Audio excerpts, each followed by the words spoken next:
Amen po. Ang sabi po sa ating teksto sa Psalms 23 verse 1 to 3. The Lord is my shepherd. Sabay-sabay po nating basahin. 1, 2, 3. The Lord is my shepherd, I shall not want. He makes me to lie down in green pastures. He leadeth me beside the still waters. He restored my soul. Amen. Sa Tagalog po, ay, wala palang Tagalog. Amen po. So, ito po ay parang, ano po ba yung unang pumasok sa isip natin? Shepherd. Shepherd. Ano po ba yung shepherd? Tagapag-alaga. Amen po ba? Ng pastulan. Si King David po, bago po siya naging hari, siya po ay nagpapastol ng kanyang tupa. Amen. Sinulat po to ni King David 3,000 years ago. Since 3,000 years ago, I believe with all of my heart na marami na po natulungan tong verse na to. Amen po ba? Kasi memorize na nga halos ng karamihan to eh. Sabi po sa verse 1, this is my shepherd. Balik po tayo sa ating text. The Lord is my shepherd. I shall not want. Amen. Alam naman po natin na shepherd po talaga natin, ng shepherd po talaga ng tupa, ay ang ating Panginoon. Sa ibang translation po, sa Tagalog, pastol po. Pero mga kapatid, lingid po sa ating kaalaman, even na si David po na hari, siya din po ay naging tagapag-alaga ng tupa. Si David was taking a comparison. Ikinumpara niya ni David yung pag-aalagang ginagawa niya sa tupa sa ginagawa ng Diyos sa kanyang buhay. Amen? In other words po, yung dating shepherd naging sheep. But this time, ang kanyang shepherd po ay ang ating Panginoon. Amen. Amen po. Pag sinabi po nating shepherd, ano po yung unang idea ang pumapasok sa ating yung nag-aalaga po ng tupa, nagiging mapagmahal. Siya po ay nagkakaroon ng concern. Amen po. Nagkakaroon ng care sa kanyang mga tupa. So naniniwala po si David na doon niya nakita o natagpuan yung comfort ng Lord sa kanya. Amen. And amen po. Tayo po kung minsan ay nagkakaroon ng worried, nagkakaroon po tayo ng takot.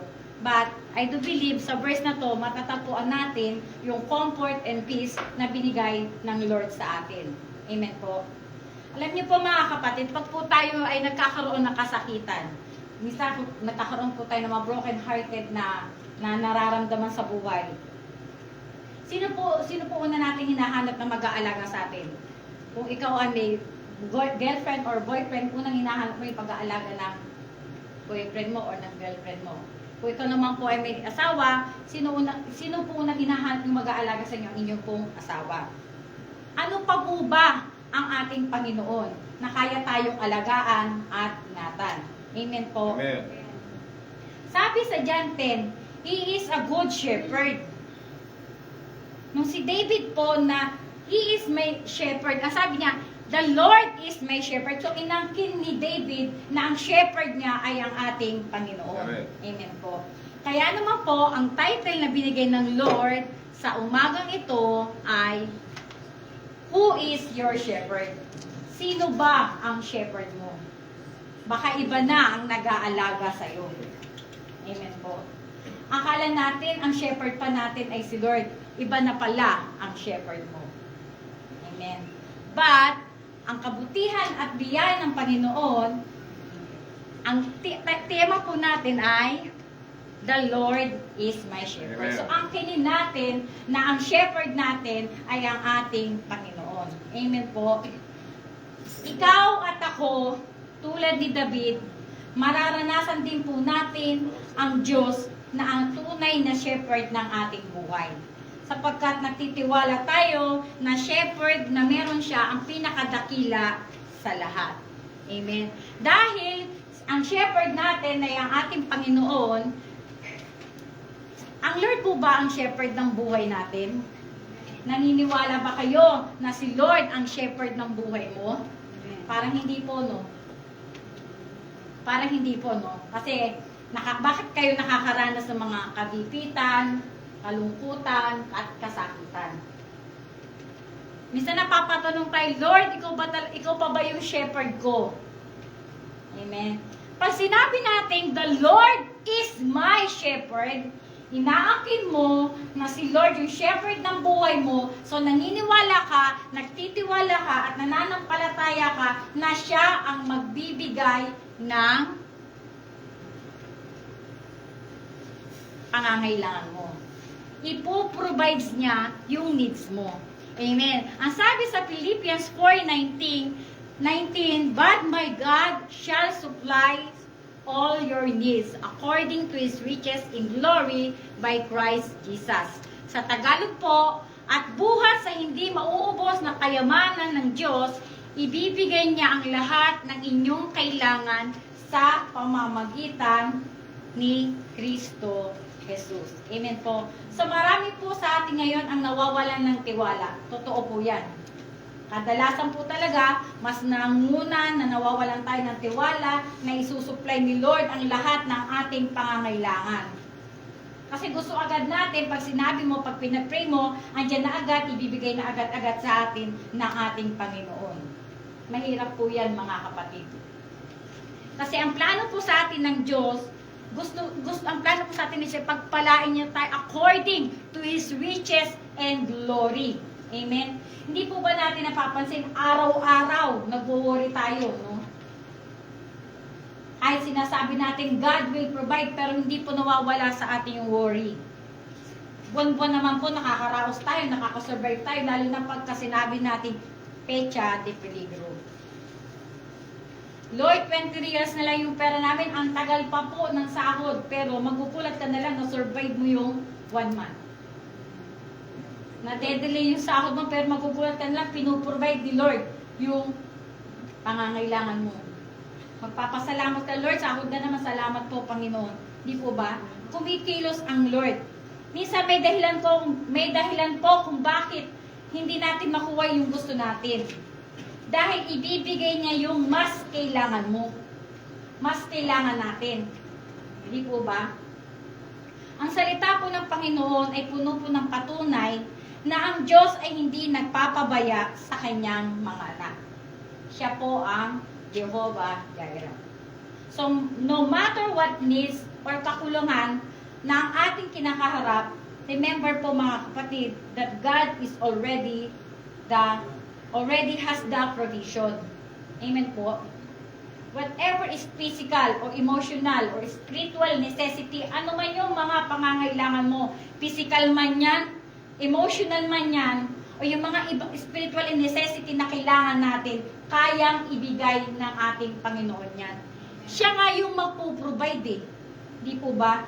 Trust the Jehovah Jireh. Pagkatiwalaan natin ang Panginoon, magtiwala tayo sa Panginoon na enough na yon. That God who never fails, He will give you the exactly what you need and when you need it. Ibibigay niya yung sakto sa'yo, higit pa sa inaasahan mo. Amen po ba? Minsan inaasahan mo, Lord, ito lang inaasahan ko, pero more pa yung ibinigay ng Lord sa'yo. Amen po? Kasi yun yung shepherd natin siya eh. Pangako ng Panginoon sa atin niya na ipoprovide niya sa atin. Minsan, akala natin, sa financial lang na puprovide ang Lord. No, amen po mga kapit. Even po sa ating emotional. Dumaan po tayo sa emotional na talagang drain na drain tayo. But God, andyan yung shepherd mo, iko-comfort ka niya, bibigyan ka niya ng peace, ipoprovide niya na ikaw ay mag-heal at magkaroon ng comfort sa iyong buhay. Gayun din sa ating spiritual. Nakaramdam na po ba kayo na yung spiritual nyo ay sobrang drain na gusto mo nang sumuko? Pero magpuprovide pa rin si Lord na upang lumakas ka. Ano yung gagamit siya ng mga kapatid natin na magbibigay sa iyo ng mga encouragement verse para lumakas yung iyong spiritual. Amen po. Dumating po yan sa buhay ko mga kapatid na talaga namang sobrang drain na yung spiritual ko. But God is good. Inangkin ko na ang shepherd ko ay ang ating Panginoon. Amen. Amen po. Ginamit niya po ang aking brother husband, ang aking pong mga kapatid sa pananampalataya upang ako ay magpatuloy na maglingkod sa ating Panginoon. Sabi nga kahit usad pagong, madalas po natin marinig yan sa ating kapatid na, Bro Obed, No, kahit pusad pagong, kapag ikaw ay nadapa, doon ka rin tumayo. Amen po. So, ang sabi ng Panginoon, na kapag siya, inangkin mo na siya yung shepherd ng buhay mo, magkamali ka man, manghina ka man, itatayo at itatayo ka ulit ng ating kasi pinoprovide niya pa rin yung needs mo. Amen po. Hindi lang po to it's about sa financial na pagpapala, na pagpuprovide ng Lord. Kahit po sa emotional natin, ipuprovide pa rin ni Lord yung pangangailangan mo. Magugulat ka na lang yung durog na durog ka na, kaya ka pang buuin ng ating Panginoon. Kasi magpuprovide pa rin siya para ikaw ay mabuo ulit. Amen po. Amen. Amen. Dahil sinabi natin na ang shepherd natin ay nagpo-provide ng lahat ng ating pangangailangan. Ililid niya rin tayo sa tamang daan. Amen po. Baka kasi nalilihis na tayo. Nakala natin tamang daan pa yung dinadaanan natin, pero nalilihis na pala tayo. Alam ng Diyos na ang daan na dapat nating piliin. Alam ng Panginoon yan, mga kapatid. Alam niya ang tamang landas na dapat nating tahakin. Nauunawaan niya ang direksyon na dapat nating tahakin ng ating buhay. Kahit na tayo po ay nalilito na, hindi na tayo sigurado sa ating dinadaanan. Amen. Minsan nalilito po ba kayo? Tama pa ba to Lord, itong way na nilalakaran ko? Baka ako po ay naliligaw na. Amen. Akala natin, porkit nagsisimba tayo, lumalakad na tayo talaga sa ating Panginoon. Sabi nga sa exhorter natin kanina, di po ba na, akala mo, malago ka na. Ang tagal-tagal mo na sa gawain, akala mo, kaya mo na lahat. Kasi nga iniisip mo, malago ka na, marami ka nang alam salita ng Diyos. Subalit, hindi pa pala. Amen po. Kahit, di ba sabi nga, kahit pastor ka na, pwede ka pa rin maligaw ng inandas. Amen. Kaya naman, ang sabi sa Proverbs 3:6, in all your ways acknowledge Him, and He shall direct your path. Amen po. I-acknowledge natin siya sa lahat ng ating lakad. Sa Kawikaan 3:6, sa lahat ng iyong gawain, siya iyong alalahanin upang siya'y patnubayan sa iyong mga tatahakin. Alalahanin natin ang ating Panginoon sa paglakad natin bilang Kristiyano. Huwag natin siyang isang tabi. Mayabang po kasi ang tao. Amen po. Sasabihin mo, 10 years, 5 years, 6 years na akong dumadalo sa gawain. Alam ko na yan. Narinig ko na yan. Madalas ko na yung marinig. Pero ang tanong, nilalakaran mo ba? Sumusunod ka ba? Di po ba? Minsan kasi sinasabi natin, madalas na quote ng verse, alam ko na yan, lagi ko na yan naririnig. Ang nakakalungkot po doon, mga kapatid, narinig mo lang, pero di mo nilakaran. Amen po. Sabi nga sa salita ng Panginoon na yung salita ng Diyos ang magsisilbing gabay para po tayo makarating doon sa promise ng ating Panginoon. Amen po. Magtiwala tayo sa kanyang patnubay sapagkat ang kanyang daan po ay perpekto. Yung inihanda daan ng Diyos sa atin ay perpekto para po tayo ay magkaroon ng kapayapaan at pagpapala. Sabi sa teksto natin, He makes me lie down in the green pasture. Sa ibang ano po, translation po. Di po ba? Dadali niya tayo sa pastulan. Ganun tayo ililid ni Lord eh. Amen? Kung minsan matigas lang ang ulo natin, kida-kida ka pa. Kumbaga, kinakalapit ka lang ni Lord, ayaw mo pa rin. Gusto mo talaga ng palo. Amen? Totoo. Totoo po, no? Matigas ang ulo natin. Aminin po natin yan. Amen? So, lahat naman po tayo kung minsan ay nagiging matigas ang ating ulo. Tapos, babalik ulit kay Lord. Ganun naman eh, di po ba? Pero ang sabi nga ng Panginoon, ipuprovide niya, ililid ka niya sa tamang daan. Matigas lang po talaga ang ulo natin. Amen po? Minsan, pinapahinto ka na niya. Ayaw mo pang huminto. Minsan, pinasisimulan na ng Lord. Ayaw mo pang magsimula. Sabi ng Lord, go na. Sabi mo naman, no pa. Tinatawag ka na ng Panginoon. No ka pa ng no.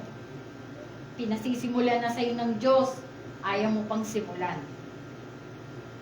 Sabi, magtiwala, hindi huminto muna.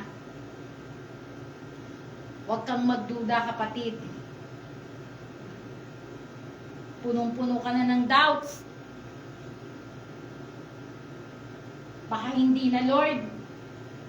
Kaya hindi ka na magpapatuloy doon sa daan na binigay sa iyo ng Panginoon. Baka hindi na ulit ako magamit. Tinatawag ka na ng Diyos, kapatid. Magpatuloy ka. Simulan mo na yung simulang binigay sa iyo ng Panginoon. Amen po. Kung minsan nakapagsimula ka na, umaatras ka pa. Pero salamat sa Panginoon, sa biyaya ng Diyos, sa salita ng Panginoon, nagpapatuloy ka pa rin. Lumalakad ka pa rin. Kasi nagtitiwala ka sa Diyos at sumusunod ka sa Kanya. Amen. Amen po. So huwag kang panghinaan ng loob, kapatid, dahil pinagdaanan ko yan. Akala ko po talaga, hindi na ako makakatayo. But God is really good. Kapag tinawag ka niya, tinawag ka niya.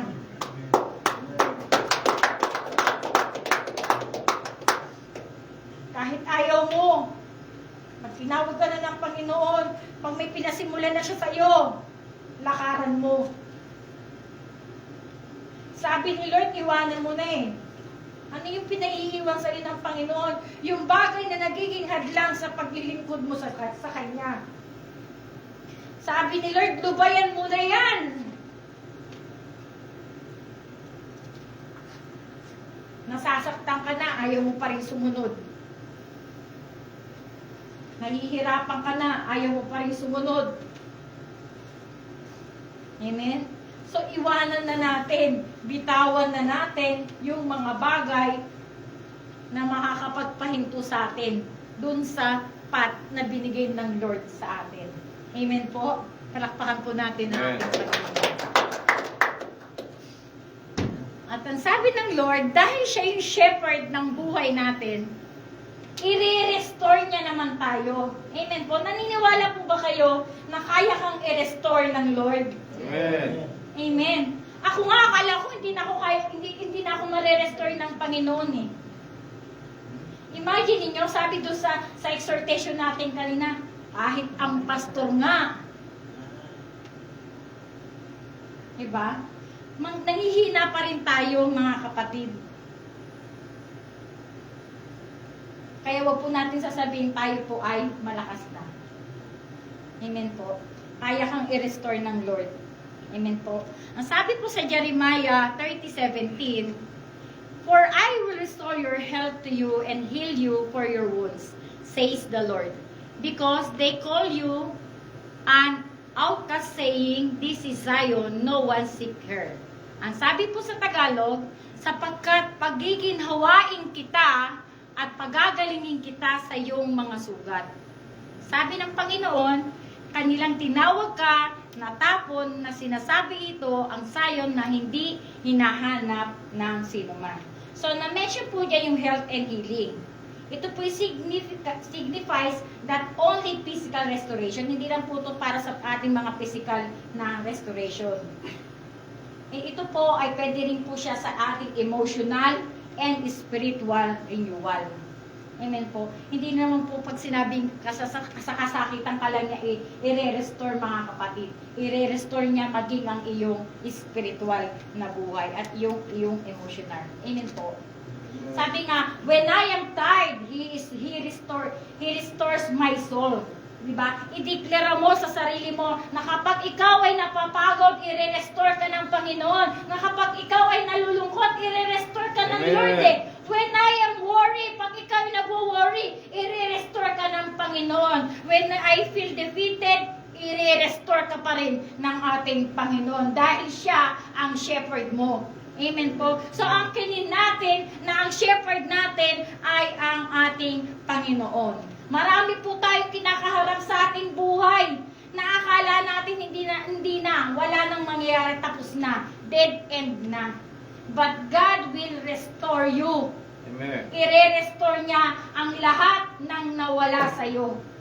Kayang palitan yan ng ating Panginoon.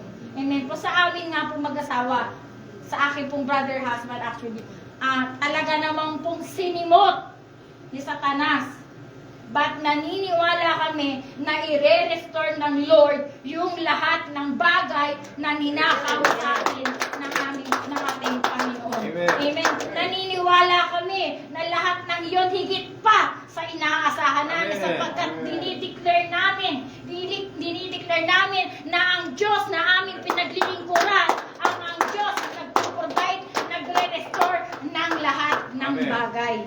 Amen po. Yung napaka-imposible po at nakita po namin yung pagkilos ng Diyos sa buhay po namin.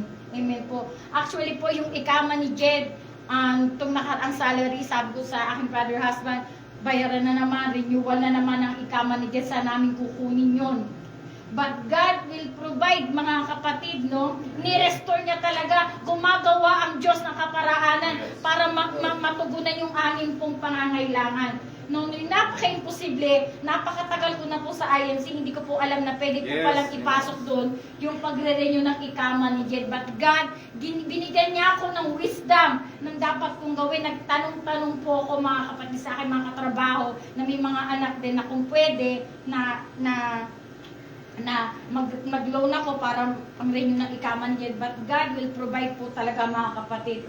Pinayagan po ako ng kumpanya namin na mabayaran yung renewal ng ikama ni Jed. So, napakabuti po ng ating Panginoon. Siya po talaga ang nagpo-provide once na ikaw ay sumunod sa Kanya. Yes. Amen po. So, napaka-imposibleng mga bagay, ngunit nagiging posible po sa ating Panginoon. Amen. Kaya ikaw, kapatid, kung ikaw ay may dealing sa Lord, Yes. ngayon pa lang, sumunod ka na. Amen. Amen? So marami na tayong naririnig na mga kapatid, mga pagpapatotoo no, kung paano sila ni-restore ng Lord, no? Paano pinalakas ang kanilang spiritual. Amen po? Dahil po sa kasalanan, tayo po ay nahihiwalay sa Panginoon. Tulad po ng topic natin kagabi, di po ba? Dahil po sa kasalanan, napapalayo tayo sa Panginoon, lumalabas yung mga ginagawa natin. So paano tayo ma-restore? Anong dapat natin gawin? May dapat po tayong gawin, mga kapatid. Hindi sinabi ng Lord na i-restore kita pero wala ka namang gagawin. May gagawin po tayo para ikaw at ako ay ma-restore din ng Lord. Amen? Amen. Parang inasa mo na sa Lord na, Lord, ikaw yung magre-restore sa akin. Pero ikaw, patuloy ka pa rin sa paggawa. So, paano kanya i-restore? Di po ba? So, ang sabi ng Panginoon, magpakalakas ka sa Kanya. God can restore your joy. Ibabalik niya yung joy mo sa paglilingkod. At Amen. i-renew niya yung strength mo sa paglilingkod. Amen po? So, run to the Lord and He restore your soul. Lumapit po tayo sa ating Panginoon at i-restore niya yung iyong kalakasan, yung iyong pananampalataya. At lahat po yan ay ibibigay sa atin ng ating Panginoon. Bilang pagtatapos po, ito pong iniiwan sa atin ng ating Panginoon. God is faithful to provide, faithful to restore us, and to lead us in paths of righteousness. Amen po. Yun lamang po. As a Diyos lamang po.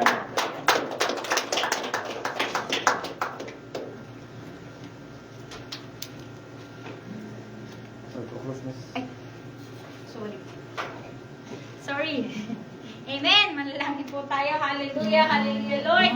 Salamat po, Panginoon, sa iyong salita sa araw na to, Diyos. Bagamat ito, Panginoon, ay maiksi, alam ko po, Panginoon, Lord, na tinanim mo sa puso ng bawat nakinig ang iyo pong mga salita, Panginoon. Lord, na maging encouragement ito, Panginoon, sa mga kapatid po namin nangihina, Panginoon, nawawalan ng pag-asa, nagdududa, O Diyos. Lord, alam ko po, Panginoon, na ang lahat ng ito, Panginoon, ay salitang inilaan mo sa araw na ito, Panginoon, upang kami magpatuloy sa iyo, Panginoon, upang kami, Panginoon, ay makabalik sa iyo, O Diyos. Lord, itanim mo sa puso ng bawat isa sa amin na ikaw ang magpo-provide ng lahat ng aming pong pangangailangan, na i-direct mo yung paths ng buhay namin, O Diyos, at i-restore mo, Panginoon, yung aming pong mga souls, Panginoon, yung aming strength, O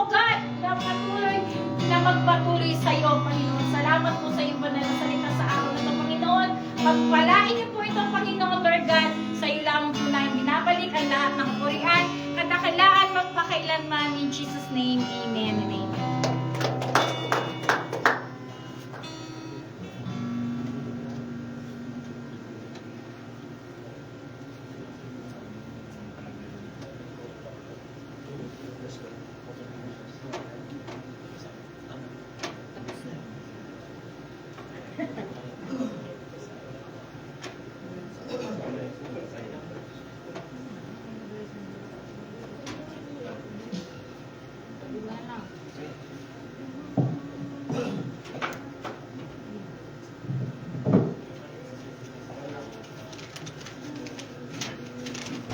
Sino may ka-export? Ikaw, Joseph.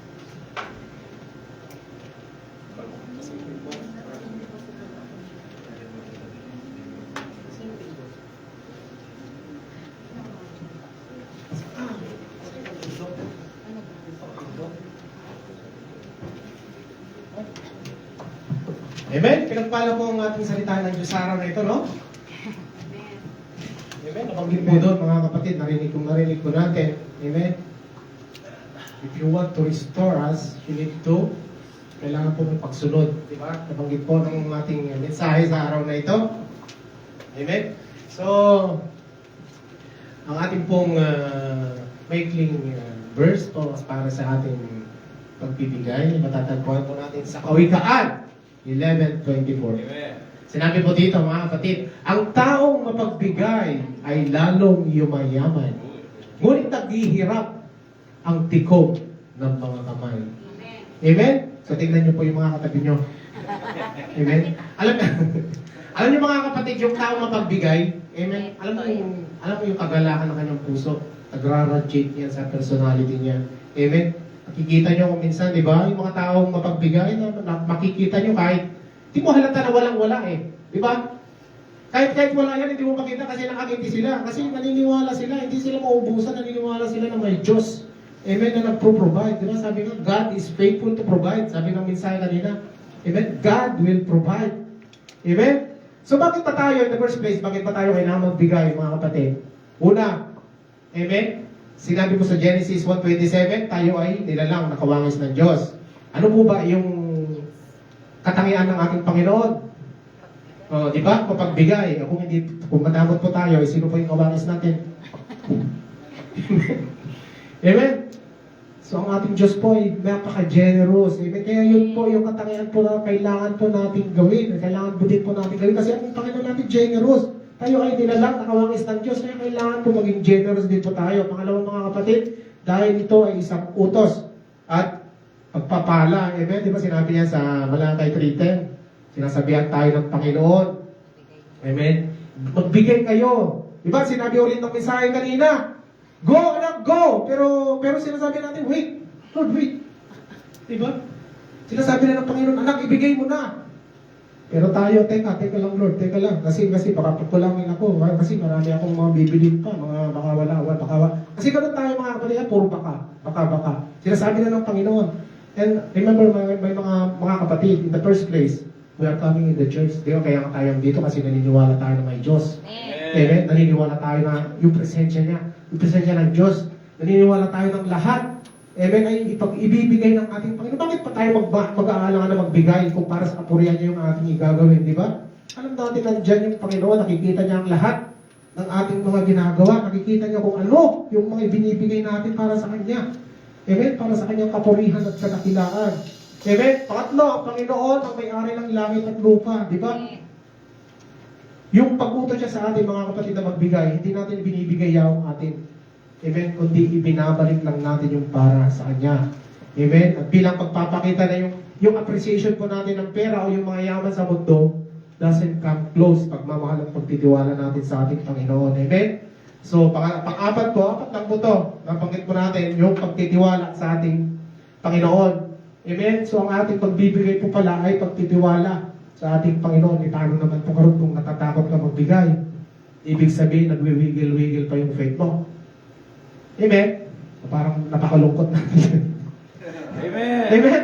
Amen. Nagigets po ba natin yung Amen? Nagigis po ba natin yung logic? Sabi po, ang pagbibigay ay pagtitiwala. Amen? Sa Panginoon, kung nagbibigay daw po tayo, ibig sabihin, full na nagtitiwala sa Panginoon. Eh, kung hindi po natin maibigay, ibig sabihin, kulang pa po yung faith natin, yung pagtitiwala natin sa ating Panginoon. Kaya yan po yung kailangan natin ayusin. Amen? Amen. Amen. Ang alam niyo mga kapatid, di ba nasabi ko kanina, pupunta tayo dito para sa Panginoon. Amen? Naniniwala tayo sa kapangyarihan ng Panginoon. Amen? He will provide all our needs in His riches. Di ba? Nasabi sa mensahe, He will provide our needs in His riches and glory. Di ba? May makakapigil pa sa Diyos kung gusto tayong palanguin sa pera? Sino makakapigil sa Diyos? Amen? Diyos siya, magagawa niya ang lahat. Amen? Kaya pagkatiwala po natin mga kapatid, amen, sa Diyos, huwag po tayong matakot. Amen? Kasi yung takot mga kapatid, yung takot mo, yan yung nagiging hadlang, amen, sa faith mo. Totoo yan mga kapatid, kasi kung takot ka, ibig sabihin, hindi ka nagtitiwala sa ating Panginoon. Amen? Yun po yung kulang po sa atin kasi natatakot, nag-worry tayo. Amen? Yes, don't So, ibig sabihin, amen, kayanin natin, labanan natin na yung ating takot sa pamamagitan ng faith. Yes. Amen? Sa pamamagitan po ng ating pananampalataya na ang Diyos, amen, God will provide. Wag po tayo mag-alala mga kapatid. Dahil kung alam mo yung ginagawa mo para sa kapurihan ng ating Panginoon, ibigay mo yan. Amen. Alam yan ng Panginoon. Amen? Nothing to worry. Magpapalain po tayo ng ating Panginoon. Amen? Amen. God bless po sa ating lahat. Yes. Magbigay na po tayo.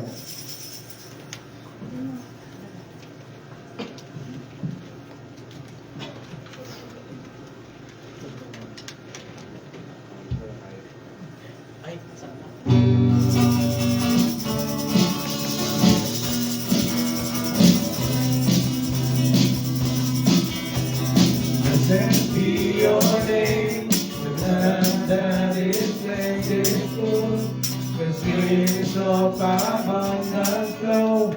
Blessed be your name. Blessed be your name. In the place, you have walked through the wilderness. Blessed be your name. Every blessing. Every blessing you pour out, I turn back to praise.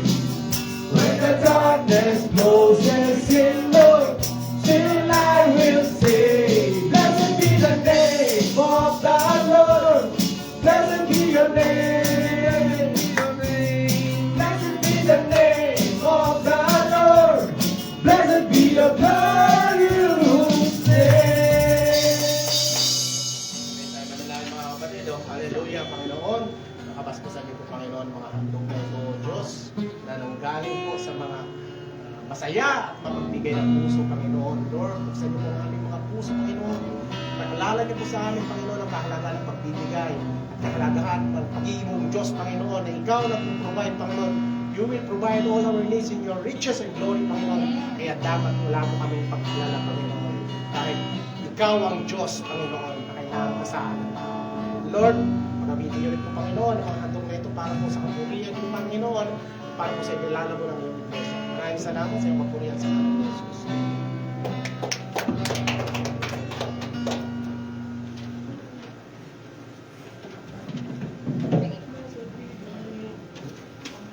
Ayun pala. Yan yung akin.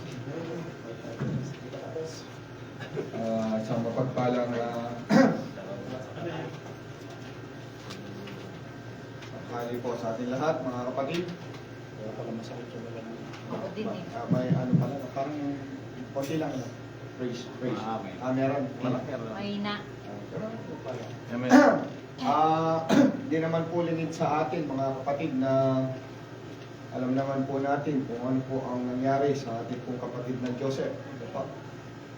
Siya po ay pinagpala dahil natapos na po niya yung takbuhin niya. Siya po ay nasa piling na ng ating Panginoon. Lahat naman po tayo ay papatungo ron dahil yun po yung ating ninanais talaga, yung goal natin. Makamtan natin yung makasama yung ating pong Panginoon. Bagamat siya po ay nauna sa ating Kaya ngayon, siya po'y mayaman na. Pinagpala na dahil siya po ay nasa tahanan ng ating Panginoon. Wala na pong kalungkutan doon, wala nang pagluha, wala nang kasakitan. No? Talagang, ngayon naman po, yung pong, siyempre may mga naiwan po, no? Bilang pagmamahal po natin sa ating kapatid, yung pagdadalamhati po ng pong mga mahal niya sa buhay bilang tao po, bilang tao nakakaramdam ng mga kalungkutan, tayo naman po ay hinihikayat na tumulong para konting tulong po na makayanan natin para po maipaabot po natin yung pagmamahal natin sa ating kapatid na Joseph sa kanyang pamilya sa bansang Pilipinas po. Kaya ang lahat po ay nawa ay pusat po ang puso na yung pong ating makayanan na tulong para po pinansyal sa ating pong mga kapatid sa pamilya po ng ating kapatid na Joseph. Lagi po natin tatandaan na it's better to give than to receive. Yes. Amen? Tsaka ito po itong tungkulin ng mga mananampalataya kahit doon pa sila nagtutulungan. Yung mga apostol ng ating Panginoong Kristo, meron silang kanya-kanyang binibigay yung mga apostoles, yung mga nag-iingat nito. Sila ba Apostol Pedro, diba? Ang ingat yaman nga ay itong si Judas. Kaya lang, hindi medyo nag-Judas talaga.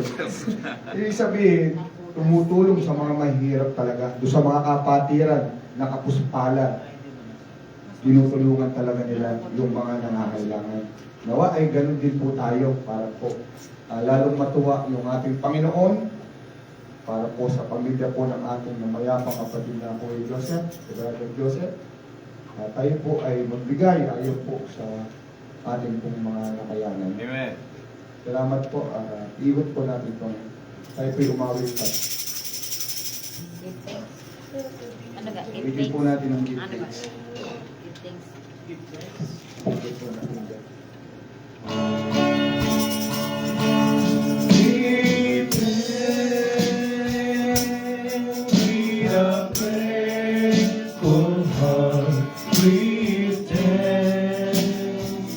Unto the Holy One, give thanks, because He's given Jesus Christ, His Son. Give thanks with a grateful heart. Give thanks unto the Holy One, give thanks, because He's given Jesus Christ, His Son. And now, let the weak say, I am strong. Let the poor say, I am rich, because of what the Lord has done for us. And now, let the weak say, I am strong. Let the poor say, I am rich, because of what the Lord has done for us. Give thanks, give thanks, we give thanks. Give thanks, and we give thanks. Panalangin po natin. Panginoon namin Diyos, Ama namin na nasa langit, patuloy ka po namin pinupuri at tinatakila sa iyong kabutihan, Panginoon. Salamat na marami, Panginoon, na ito po yung salapi na pinagsama-sama po namin mga magkakapatid bilang tulong po sa maulila po, mga mahal sa buhay po ng aming kapatid na Joseph, na ngayon po ay nasa piling po ng Panginoon. Salamat po na marami, Panginoon. Pagpalain mo po ang sarapin ito. Tulungan mo po ito, Lord. Malaki po ang magiging tambak sa maging kaaliwan po ng pamilya po na naiwan ng aming kapatid na Joseph.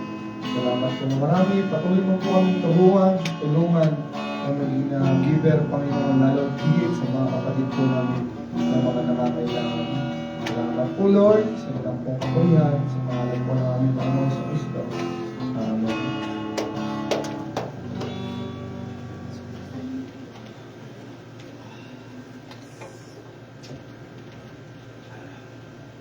Amen.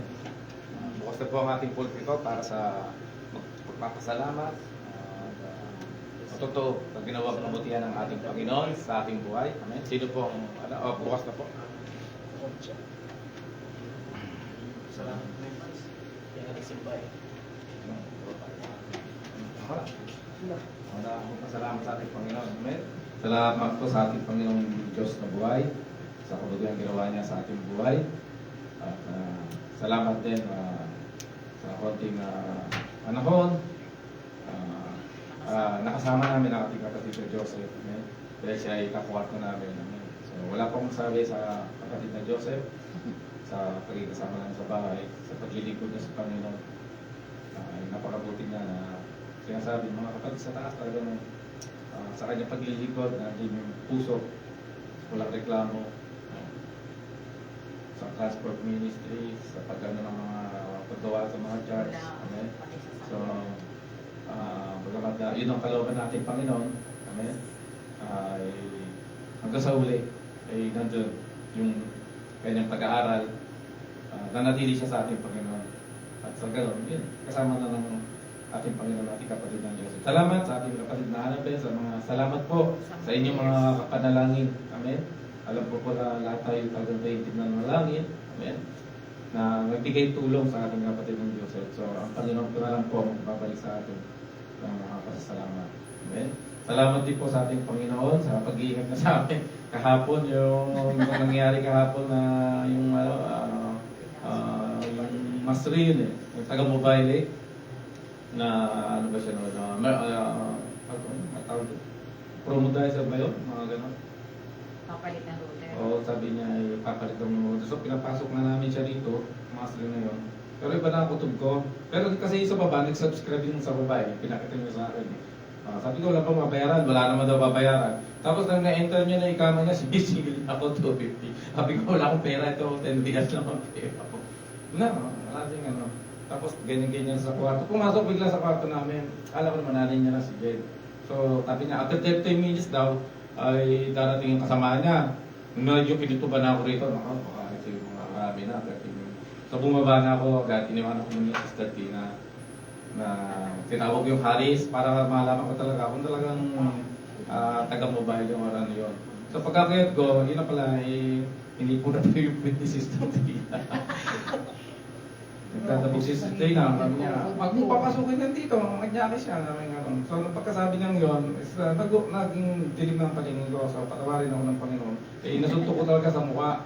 Pagkasuntok ng, alam niya yung kasalanan niya na magsusumbog sa asawa to Kaya listo siya Nung pagkasuntok ko sa mukha sa kanya, tumakbo na ako, marepos na siya rito papabasa. Yung hagda na siguro, tinaloy niya siguro yung hanggang sa nakakaabot kami doon sa may Juice World siguro, doon sa area ng Juice World. Alam yung lila ko rin kakakabot, yung pagod rin siya. Dumating tumulong din yung tagadi. At yun nga, ay talagang gigil na gigil din ako. So, nung hanggang hinahabol pa rin namin, kasi nawala na doon sa may diliman ay sasalamat lang sa Diyos at ganoon na lang din ang nangyari. Wala namang masamang nangyari sa amin. Dahil nagulat yung taga-taas kasi alam naman yung nangyari kay Kuya Joseph na aksidente. Tapos bigla na namang eto na preparo. Akala rin nila binubog na ako kasi baka maraming kasama yung taga-mobile. So, salamat sa Panginoon sa pag-iingat na gano'n. So, learn. Pagtuturo. Huwag po tayo basta-basta magtitiwala at magpapapasok. Amen. So, sa Diyos lang po ang kapulihan sa kabutihan ginagawa niya sa amin. Amen. Protection and guidance sa ating pamilya sa Pilipinas. Salamat. sa pagtutulog at pagluluhod ko sa Panginoon, yung aming anak ay nagbalik eskwela na uli siya, enrolled na siya. Ngayon, nag-aaral na uli yung panganay namin babae. Tapos yung aming sumunod na lalaki ay sa looban ng Lord na 1 year na lang ay makapagpatapos na kami ng college, makatapos pa siya. Amen. So patuloy lang tayo mga kapatid sa pagbibigay, pagtitiwala sa Panginoon. Hindi lang financial blessings ang binibigay ng Lord, protection and guidance, healthy. Napakarami mga kapatid. Sa mga anak natin, pinadadalo yung pagpapala ng ating Panginoon. At naalam ng Lord, yung lahat ng ating pagpapagal, amen, pagsasakripisyo na ginagawa natin paglilingkod, amen, hindi na nawawala ng kabuluhan. Tandaan po natin yan. Sa Diyos lamang po ang kabuluhan.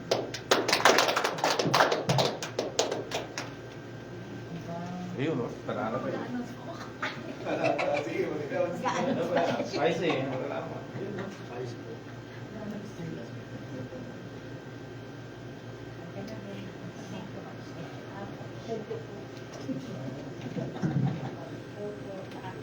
Katakot nga po yung nangyari kay Pastor. kahit po sa ating mga babae, no? Kapag nangyari talaga yun. Kaya nga po, ano ko lang po, no? Sumakay po kami ng taxi ni Bo nung last time, tapos nakiki-CR siya.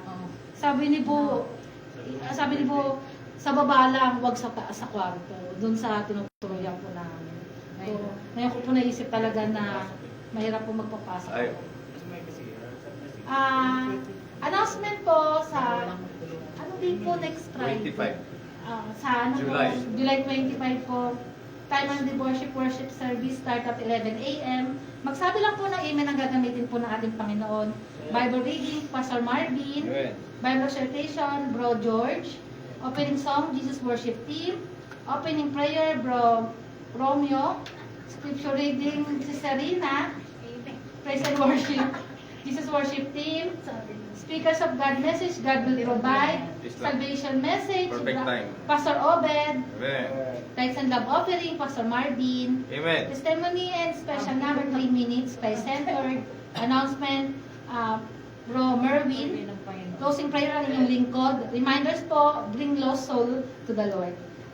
Church activities po every Thursday, 10 p.m.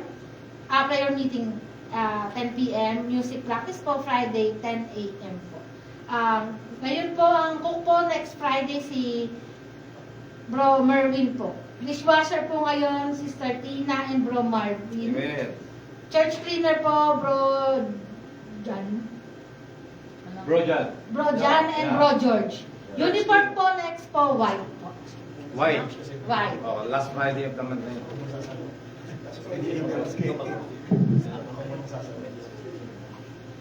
Friday na, 25 na. Yung last 26 and 7, 3, 25. Birthday ko next week.